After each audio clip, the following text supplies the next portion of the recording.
Ah, boy. I live. Mungo soup recipe, man. Hey.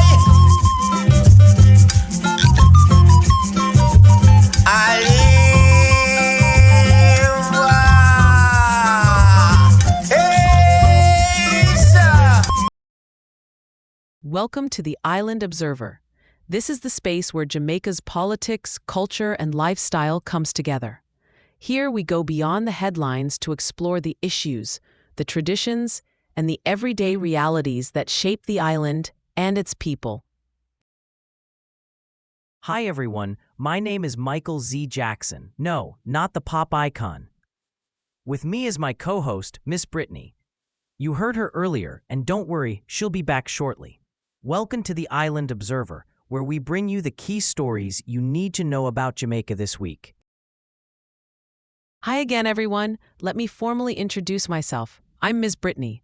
You've already met Michael earlier, my co-host here on the Island Observer. Thank you so much for joining us. This week, Jamaica held its 15th general election since gaining what I like to call partial independence. And I say partial because some of you might not know.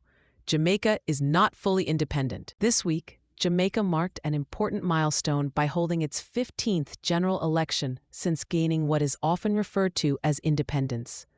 But I want to pause here and share my perspective. In my opinion, Jamaica has not yet achieved full independence in the truest sense of the word. Why do I say this? Because the individual who holds the highest position in Jamaica is not the Prime Minister, as many people assume. Instead, that position belongs to the Governor General.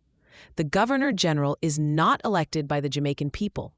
Rather, they serve as the representative of the British Crown, a direct link to the English monarchy. For many, this comes as a surprise. People often assume that independence means a total break from colonial ties. But in Jamaica's case, what we gained in 1962 is sometimes called partial independence. Yes, we established our own democratic institutions, but we did not completely sever our constitutional link to the Crown. And that, in my opinion, is worth reflecting on as we continue to think about Jamaica's future. In fact, this debate has grown louder in recent years. Some argue that it is time for Jamaica to move toward becoming a republic, where the head of state would be a Jamaican chosen by Jamaicans, not a representative of a monarchy thousands of miles away. Others believe that the current system provides stability and continuity and see no urgent reason to change it. In our next episode, I'll take a deeper dive into this topic. We'll explore how the system works, why it still exists, and what it might mean for the generations to come. I'll walk you through the history of our relationship with the monarchy, the role of the Governor General. But for now, let's bring the focus back to the present moment, the 2025 general election. This event once again highlights not just the resilience of Jamaica's democracy, but also the active role that citizens play in shaping the nation's direction. Today, we're giving you not just the official story, but also the not-so-official story, straight from the streets of Jamaica. From the lanes to the corner shops, and the behind-the-scenes views, this is the side of the news you won't always hear in the headlines. This is the Island Observer. Thanks for joining us. Now for the official news. The election was held on September 3rd, with all 63 seats in Parliament on the line.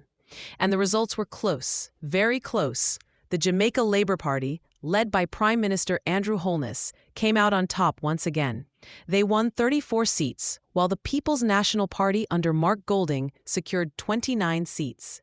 So, the JLP is heading into a third term, but with a much slimmer margin than before.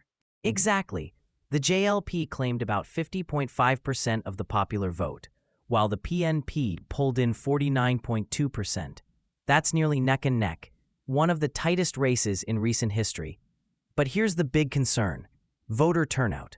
Only about 39.5% of eligible Jamaicans cast their ballots, one of the lowest rates we've seen, and that raises serious questions about political engagement on the island. Now let's talk about the issues.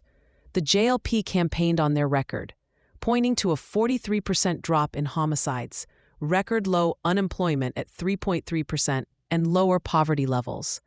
They also promised big changes, cutting income tax from 25% to 15% and doubling the minimum wage in stages.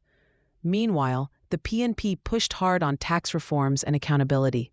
They wanted to raise the income tax threshold and challenge the JLP on transparency. Even though they fell short, Mark Golding accepted defeat gracefully and emphasized respect for democracy. After the results, Holness promised to rebuild, refresh, and renew his administration for a stronger third term. But low turnout and the tight margin make it clear Jamaicans are watching closely.